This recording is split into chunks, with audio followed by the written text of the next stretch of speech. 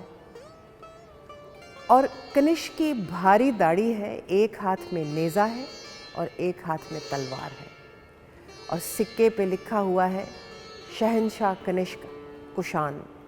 کنشک پیشاوری کا راج ہمیں سکھاتا ہے کہ رواداری اور علم دوستی کے بغیر معیشت اور تجارت کبھی بھی ترقی نہیں کر سکتے، اور معیشت خوشحال نہ ہو تو سلطنت اور ملک اور لوگ کبھی بھی خوشحال نہیں ہوتے۔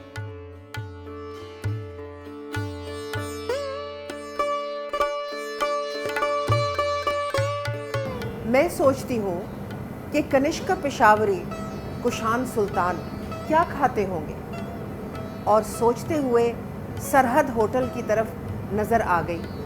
سرحد ہوٹل لاہور کا ایک مشہور ریسٹورانٹ ہے، اور یہاں پر اوتھینٹک خیبر پختونخوا کی کوزین کھانے پینے ملتے ہیں۔ سب سے اچھی بات ہے کہ سرحد والے ہمیشہ اپنا کچن بہترین صاف رکھتے ہیں اور غذا اول درجے کی ہوتی ہے۔ کنشک پیشاوری کے کھانے کے بارے میں آج میں ان کے ہیڈ شیف سے بات کروں گی۔ خان صاحب، جی السلام علیکم۔ وعلیکم السلام۔ آپ کا نام عبدالحمید ہے، اور میں نے سنا ہے کہ آپ نے اپنا کام قندھار سے شروع کیا تھا۔ قندھار وہ جگہ ہے جس کے نام کے پیچھے گندھارا کی سویلائزیشن رکھی گئی۔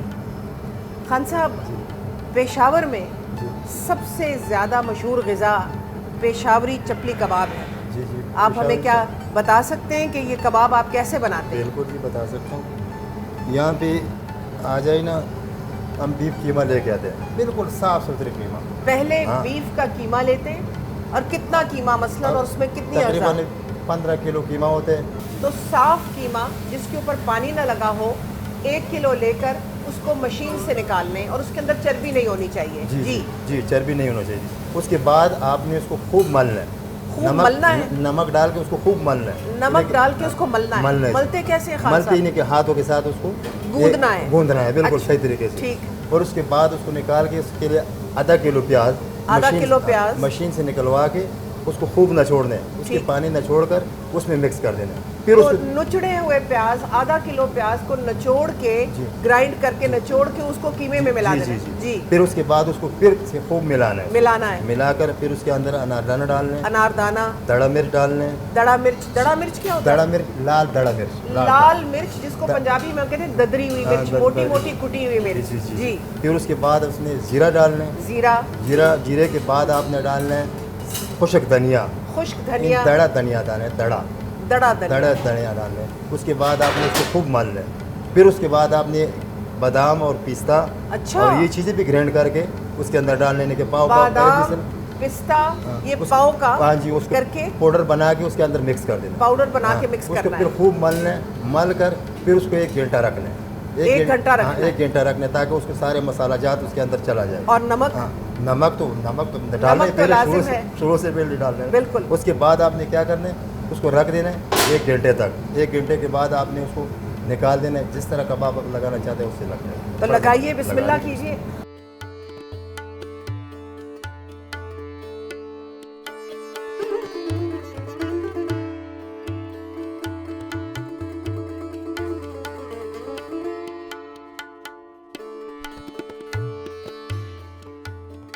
کتنی خوش قسمت ہوں میں کہ کنشک پشاوری کی یاد میں آج آپ نے دیکھا بنتا ہوا پشاوری چپلی کباب، اور میں اس کو اب نوش فرماؤں گی.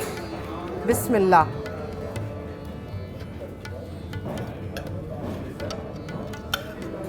واہ جی واہ. گندہاری نان دیکھیے کتنا خوبصورت ہے اور اتنا ہی بڑا تندور سے نکلتا ہے. اور ضرور ہمیشہ سے لوگ اس علاقے میں اسی طرح کی روٹیاں کھاتے تھے، خستہ، گرم اور اعلیٰ.